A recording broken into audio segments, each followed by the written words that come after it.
San Sergio de Radonés, capítulo 3, inciso A. Herencia espiritual de San Sergio. La influencia de San Sergio no se limitó a sus discípulos y a sus amigos, se extendió a 2 siglos de vida monástica en Rusia, que pueden ser considerados como la edad de oro del espiritualismo. Esta época de vida religiosa intensa se prolonga hasta finales del siglo XVII. Sin embargo, su centro se desplazó hacia el norte y hacia el oeste. Se construyeron monasterios más allá del círculo polar, y por otra parte las persecuciones de Iván el Terrible obligaron a muchos hombres de iglesia a abandonar Moscovia y a buscar refugio en Lituania. No se puede afirmar que todos los grandes fundadores de monasterios han estado en relación con San Sergio. Algunos de ellos trabajaban paralelamente, pero al humilde superior de la Trinidad se debe ese ímpetu hacia la santidad que se había apoderado del pueblo ruso después de un periodo de depresión moral. Desde finales del siglo XV veremos 2 grandes movimientos espirituales que se apartan sensiblemente de la tradición de San Sergio, mas su existencia misma no fue posible sino gracias al despertar del sentimiento religioso en Rusia, provocado por el ejemplo del santo carpintero.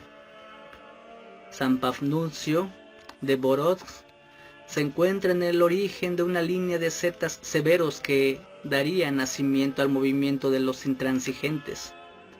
El teórico y el jefe indiscutible del movimiento es un monje del monasterio de Pafnuncio, José. Otro movimiento, el de los starets de Allende el Volga, tendrá como antecesor espiritual a San Cirilo del Lago Blanco y como teórico a San Nilo de Sora. La ocupación y la oposición entre las 2 ideologías que degenerará durante el siglo XVI en lucha abierta y que acabará con la victoria de los intransigentes hará ver cómo estos 2 movimientos, a pesar de tener un mismo origen y beber con frecuencia en las mismas fuentes, se alejan de la tradición de San Sergio, que era la única que podía mantener el equilibrio de las fuerzas espirituales del país. 2 fundadores de monasterios, Dionisio Gluchinsky y Macario de Kalianzin, son hasta cierto punto los antecesores de los starets del siglo XIX, porque ellos recibieron en sus abadías a todos cuantos fueron a consultarlos. Veremos sin embargo que, lo mismo que San Abraham de Smolensk, el estado de los starets difiere sensiblemente de estos prototipos. Una categoría de santos muy populares en Rusia y que está fuera de la tradición de San Sergio, la de los locos en Cristo, se transforma por completo en los siglos XV y XVI. Hemos visto que los primeros locos en Cristo que hubo en Rusia eran de origen occidental, probablemente germánico.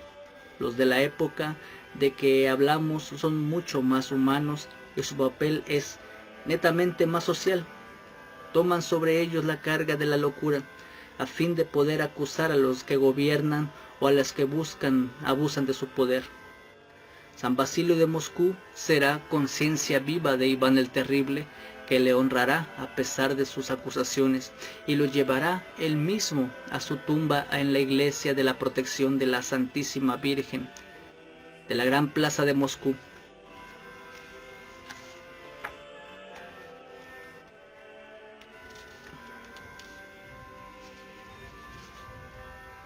La iglesia de la Protección de la Santísima Virgen fue construida en el año 1556 por orden del zar Iván el Terrible, por los arquitectos rusos Pochnik y Varma, para conmemorar la victoria sobre los tártaros. Se encuentra en la gran plaza de Moscú llamada incorrectamente Plaza Roja, Krasnaya Plotchad, quería decir en viejo ruso la Plaza Hermosa. La iglesia de la Protección, llamada comúnmente Templo del Bienaventurado San Basilio, Kam Basilia Blagensnongo, es actualmente un museo. El pueblo venerará de tal manera la memoria de este bienaventurado que la iglesia donde será enterrado se conocerá corrientemente con el nombre de Templo de San Basilio. Otro loco en Cristo, Nicolás de Novgorod, predicará la concordia entre los partidos hostiles de la República. Los bienaventurados, como los llama el pueblo, serán sus defensores contra los abusos del poder. En el extremo norte, la misión cristiana y al mismo tiempo las fundaciones de los monasterios tuvieron como punto de partida la ciudad de Novgorod la Grande. Esta gran ciudad comercial, sometida a finales del siglo XV por Juan III de Moscú, prosiguió sin embargo en cierta medida su trabajo cultural hasta el día en que Iván el Terrible la devastó por completo, en el año 1570. Los novgorodianos colonizaron todo el norte desde el siglo IX y X. De Novgorod salieron la mayor parte de los misioneros que evangelizaron las poblaciones finesas. Hacia el siglo XV se fundó en las islas desiertas del Mar Blanco un centro muy importante. Dos monjes, Sabatí y Germán, abandonaron la orilla continental en la que vivían cerca de la desembocadura del río Viga y llegaron al archipiélago de Solovki. Sabatí regresó al continente poco antes de su muerte en 1435, pero su compañero con el que se reunió, otro monje, Zósimo, resolvió fundar un monasterio en las islas. Este monasterio se convirtió pronto en una de las abadías más importantes de Rusia y también en una de las más severas por su regla. No solo atrajo a los monjes, sino también a los peregrinos, cuyo aflujo no cesó hasta la Revolución de 1917. La Abadía de la Transfiguración fue un centro de vida monacal ejemplar, pero al mismo tiempo un centro civilizador. Los monjes instalaron en sus islas granjas, modelos, talleres, escuelas, tenían su flotilla propia y recibían generosamente una preparación para la vida. Lo mismo en los talleres más variados que en el trabajo de los campos y en la jardinería. Los dos fundadores de Solovki fallecieron en el mismo año, 1478, pero la abadía de San Germán y Zósimo siguió floreciente hasta el año 1920. Entonces fue transformada por el gobierno en prisión central y en lugar de deportación para el clero y los presos políticos. En el siglo XVIII la abadía tomó parte en el movimiento del Rascol y fue asediada por las tropas gubernamentales. Sufrió igualmente varias veces el asedio de los suecos y en 1885 el de los ingleses. Hasta el final, la regla de Solovki siguió siendo la misma que había sido instaurada por los fundadores. Mucho más allá de Solovki y en el extremo límite de las tierras rusas, fue fundado por San Trifón de Pechenga, otro centro monástico y al mismo tiempo cultural. San Trifón había nacido en Novgorod en 1485 y marchó, llamado por Cristo, a predicar el Evangelio. Construyó en 1532 una iglesia en la frontera noruega y fundó un monasterio hasta su cierre por Catalina II. Este último fue un centro misional y educativo para todas las poblaciones del extremo norte. Los monjes construyeron un puerto, organizaron pesquerías y acostumbraron a la población a reunir el plumón de los pájaros. La abadía de San Trifón, restaurada el año 1886, pasó después de la Revolución a Finlandia y se convirtió en un centro de excursiones. Los fundadores de Solovki y de Pechensk, que no eran discípulos de San Sergio, veneraban a este profundamente y le consagraron capillas. Si la mayor parte de los monjes rusos seguía el camino trazado por San Sergio, se da el caso también de anacoretas que permanecen fuera de toda comunicación con el mundo. El más célebre de estos eremitas es San Nilo Stolbelsky, de la isla Stoloboye, que pasó 26 años en pleno silencio en una islita desierta del lago Sileguero. Cultivaba él mismo su huerta y sus legumbres para alimentarse, y no veía sino a muy raros pescadores que se acercaban de cuando en cuando a su orilla. Después de su muerte fue fundada una gran abadía en el emplazamiento de su celda y de su capilla. Los dos grandes movimientos religiosos que dividieron a Rusia en el siglo XV tenían su origen en tres problemas fundamentales para la vida de la Iglesia, pero seguían igualmente caminos distintos de los trazados por San Sergio. Los problemas que los dividían se referían a los bienes de la Iglesia, a las relaciones entre la Iglesia y el Estado y a su actitud frente a los herejes. Según hemos indicado ya en varias ocasiones, el enriquecimiento de los monasterios era bastante inquietante. Esta nueva situación permitía ayudar a las poblaciones de los alrededores a abrir escuelas y hospicios, pero se hallaba en contradicción con el camino de la pobreza y de la contemplación trazado por San Sergio y por los fundadores de abadías en el siglo XV. En el concilio de 1504, el gran príncipe Juan III trató de promulgar una ley de acuerdo con la cual el Estado tenía derecho a volver a tomar una parte de los bienes de la Iglesia. No obstante, la oposición fue más poderosa y se quedó en un statu quo. Es de notar que el jefe de la oposición, José Abad de Volokolamsk, no solo militaba contra la cesión de los bienes eclesiásticos, sino también por la independencia de la Iglesia en relación con el Estado. Sus discípulos, por el contrario, serían los propagandistas de una unión íntima entre el poder autocrático naciente y la Iglesia. Los argumentos de las dos partes opuestas pueden compararse con los de un siglo más tarde, por los que un siglo más tarde serán expuestos por Teresa de Ávila y Pedro de Alcántara a propósito del mismo problema. Se han exagerado mucho, especialmente en estos últimos tiempos, las divergencias a propósito de los bienes de la Iglesia entre José y su adversario Nilo de Sora. El fondo de su oposición radicaba en otra parte. La época en que ambos vivían era muy propicia a los grandes movimientos de ideas. Constantinopla había caído en manos de los musulmanes en el año 1453. Moscú se consideraba como la heredera espiritual de Bizancio y se asistía al nacimiento de la teoría de la Tercera Roma. Las dos partes se hallaban de acuerdo en proclamar la necesidad para Rusia de cargar sobre sí la pesada herencia del Imperio de Oriente. Pero mientras unos veían en ello un deber sagrado, los otros se encerraban cada vez más en el nacionalismo, limitado únicamente a Moscovia. La actitud hacia el Estado dependía de un comportamiento distinto hacia el mundo. Los dos movimientos se habían, sobre todo, cristalizado en una actitud hacia las herejías de finales del siglo XV.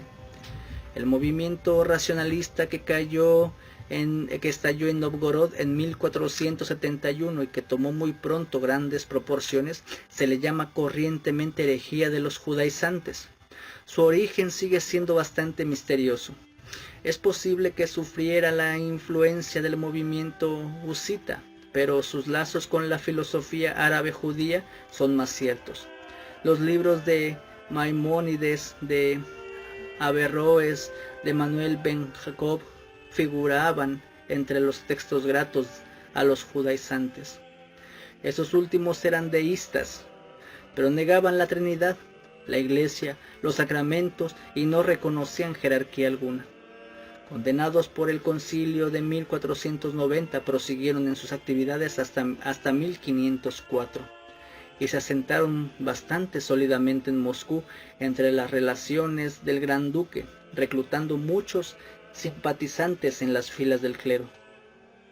Las dos corrientes monásticas de Rusia se dividieron terminantemente en los métodos de lucha contra la herejía de los judaizantes. José de Volokolamsk, con su amigo el arzobispo de Novgorod, Gunadí, preconizaban una lucha implacable contra los herejes, en tanto que Nilo de Sora predicaba la clemencia. Fuera de estos problemas exteriores, a la vida espiritual propiamente dicha. Ambos movimientos se oponían también por el fondo mismo de su método espiritual. José de Bolocolams, 1439-1515, procedente de una familia noble y rica, los Sanigny, fue un gran asceta y un reformador de la vida monástica, como lo sería Teresa de Ávila. Funda un monasterio modelo y escribe numerosas obras ascéticas y polémicas, reunidas bajo el nombre de El Educador. Su regla monástica está basada en la escritura y en la tradición, pero el elemento litúrgico y ritual representa en ella un gran papel. No cree necesario la libre crítica de las escrituras, puesto que la tradición de la Iglesia puede suplirla. Nilo de Sora, 1433-1508, pertenece también a una familia noble y de buena posición, los Maikop.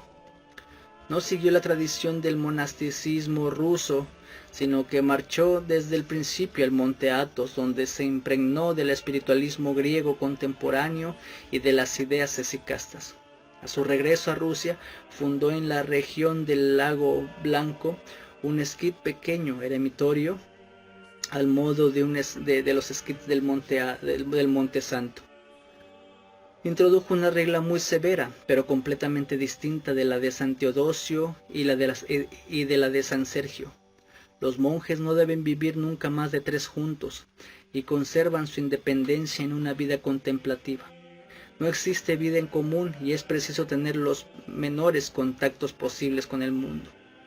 La regla se funda únicamente en el Nuevo Testamento y San Nilo exige un estudio serio de los textos. Según él, la vida monástica tiene por finalidad el procurar al hombre una libertad absoluta y desembarazada de toda preocupación terrena. Si las dos reglas espirituales se apartan de la tradición monacal rusa, la una por su rigurosidad y por su intolerancia, la otra por su negación absoluta del mundo, permanecen ambos sin embargo dentro de los límites del espiritualismo ortodoxo y forman tan solo sus dos extremos. El monaquismo ruso, ni más ni menos que el espiritualismo, no se limita a estos dos grandes movimientos. Es preciso mencionar al gran humanista ortodoxo San Máximo el griego, y a los herederos inmediatos de José y de Nilo, los monjes Filoteo y Basiano. Máximo el griego fue uno de los hombres más instruidos de su época. Nació hacia el 1470 en Arta, de una familia griega. Estudió en Corfú, bajo la dirección de los sabios griegos Juan Moscos y Juan Lascaris. Se trasladó con este a Florencia y prosiguió sus estudios en Padua, Bolonia y Venecia. Tuvo de maestros a Marsilio Ficino, a Escipión Cangerge y a Fontegherri. En Florencia trabó amistad con Savonarola y recogió las cenizas del dominico en 1498. Monje en el monasterio dominico de San Marcos, lo abandona en 1504 y marcha para el monte Athos. De allí en adelante será un defensor ardiente de la ortodoxia. Llega a Moscú en 1518 por invitación del gran príncipe Basilio III y se pone a la cabeza del movimiento de reforma de la vida religiosa. Publica traducciones patrísticas y litúrgicas y su influencia se extiende a lo largo de 2 siglos. Hasta sus adversarios ideológicos se inclinan ante su autoridad y su ciencia, pero esto no lo defenderá de las persecuciones. Será enviado a un monasterio y permanecerá allí en residencia vigilada hasta el día en que el abad Artemio de San Sergio lo reciba en su monasterio en 1551. El espiritualismo ruso permanece vivaz en los monasterios del norte, pero en la capital se encuentra cada vez más oscurecido por los problemas nacionales. Cuando en el año 1522 el metropolitano Daniel, discípulo de José de Bolocolams, se hace cargo de la sucesión del metropolitano José, discípulo de Nilo de Sora, empieza una lucha abierta contra San Máximo el griego, Basiano y los discípulos de este último.